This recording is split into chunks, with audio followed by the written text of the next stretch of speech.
పెళ్లి చేసుకోవడం అంత బుద్ధితో ఇంకోటి అయితే లేదండి. ఎందుకంటే అలా దున్నపోతుల మేపాలి తప్ప ఇంకా వేరే దేని గురించి కూడా పెళ్ళి అనేది అంత దరిద్రం ఇంకోటి అయితే లేదండి. నువ్వు నాశనం అయిపోవాలంటే ఖచ్చితంగా పెళ్లి చేసుకో. నువ్వు నాశనం అవ్వకూడదు, నీ బిజినెస్ బాగుండాలి, నీ ఉద్యోగం బాగుండాలి, పైకి ఎదగాలంటే కంపల్సరీ పెళ్లి చేసుకోవద్దు. మా దౌర్భాగ్యం ఏంటంటేనండి, ఈరోజు ఒక పురుషుడిగా పుట్టి సమాజంలో ఏమీ చేయలేని పరిస్థితిలో ఉన్నామండి. అప్పుడు ఏ పోలీస్ స్టేషన్కి వెళ్ళి నా భార్య ఏ విధంగా చేస్తుందని చెప్పుకుంటే, ఏరా నీకు సిగ్గులేదురా చెప్పుకోవడానికే అని ఈ టైప్లో కొంతమంది కానిస్టేబుల్స్ కానించి, కొంతమంది ఎస్ఐలు కానించి కూడా మమ్మల్ని అవహేళన చేస్తున్నారు తప్ప అసలు ఏంటి నీ ప్రాబ్లం ఏంటి కూర్చోబెట్టి మాట్లాడదాం అనే పరిస్థితి లేకుండా అయిపోయిందండి. ఈరోజు అంటే రీసెంట్గా ఈ ఈ 498 గృహహింస ఎంసీ డీవీసీ అనే ఈ కేసులు అడ్డం పెట్టుకుని కొంతమంది మహిళలు ఏంటంటే కేవలం ఆస్తే కావాలి, నాకు భర్త వద్దు.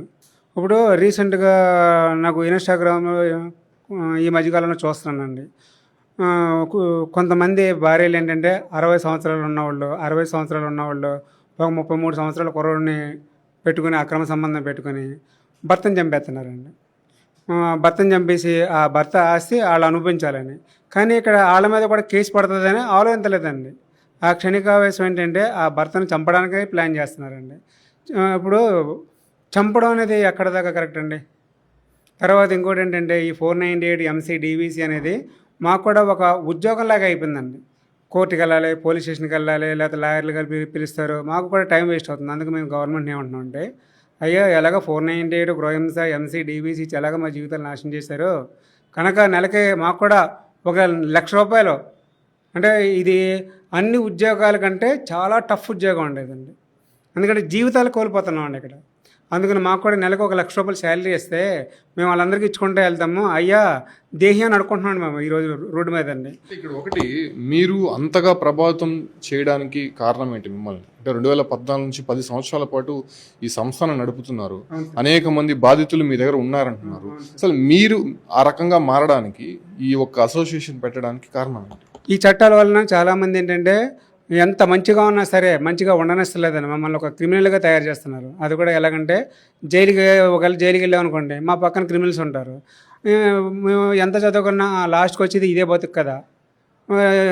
ఈరోజు ఈ 498 ఎంసీ డీవీసీ వలన మాకు రావాల్సిన అంటే తల్లిదండ్రుల నుంచి తాత ముత్తాతల ఆస్తులు రావాల్సిన ఆస్తులు కూడా మా అన్నదమ్ములు మా అక్కచెల్లెలు దొంగతనంగా దౌర్జన్యంగా అనిపిస్తున్నారండి.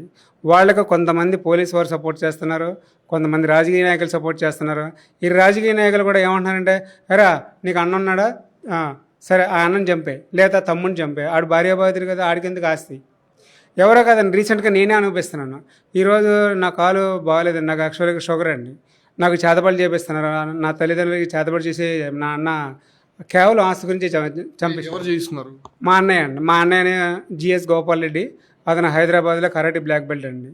ఇందులో నెంబర్ 1 అండి, చేతబడులు ఈ చేయించడం నెంబర్ 1. ఆల్రెడీ ఇదే సబ్జెక్ట్ మీద నేను 20,000 పాంప్లెట్లు మా అన్న ఇలా చేస్తున్నాడు, రేపు పొద్దున్న పిల్లలను కూడా కేవలం ఇలాంటి ఆస్తుల గురించి ఎవరన్నా పంపించడానికి వెనకాడడానికి కూడా 20,000 పాంప్లెట్లు పంచిపెట్టానండి న్యూస్ పేపర్లో పెట్టి. దానికి ఇప్పటిదాకా నాట్ రెస్పాన్స్ అండి. ఇప్పుడు ఆయన ఆస్తి మీద నేను అడుగుతలేదండి, నాకు రావాల్సిన ఆస్తి నాకు ఇమ్మని చెప్తే అడుగుతుంటే చాలా దౌర్జన్యం చేస్తున్నాడండి. ఈరోజు ఏంటంటే అన్నీ ఉండి ఏమీ లేని బతుకుతున్నామండి. అంటే నేను కదా, నాలంటి వాళ్ళు కొన్ని లక్షల కోట్ల మంది ఉన్నారండి. ఇది ఎంతవరకు కరెక్ట్గా మేము గవర్నమెంట్ని అడుగుతున్నామండి. మీరు ఇచ్చినటువంటి అదే 498, అదే గృహహింస, అదే ఎంసీ, అదే డీవీసీ వలన మేము ఎందుకు క్రిమినల్గా తయారవ్వాలి? మా చదువులన్నీ ఎందుకు మేము వెనకం చేసుకోవాలి? ఇప్పుడు నా దగ్గర ఒక ఆర్ట్ ఉందండి, నేను ఒకే పేరుని 600 రకాలు రాస్తాను, ఎవరి పేరైనా సరే. ఇలాంటి ఆర్ట్ మనుగడ పడడానికి ముఖ్య కారణం ఈ 498 ఎంసీ డీవీసీల వల్లనే నాకు దగ్గర 11 సంవత్సరాల జీవితం వేస్ట్ అయిందండి.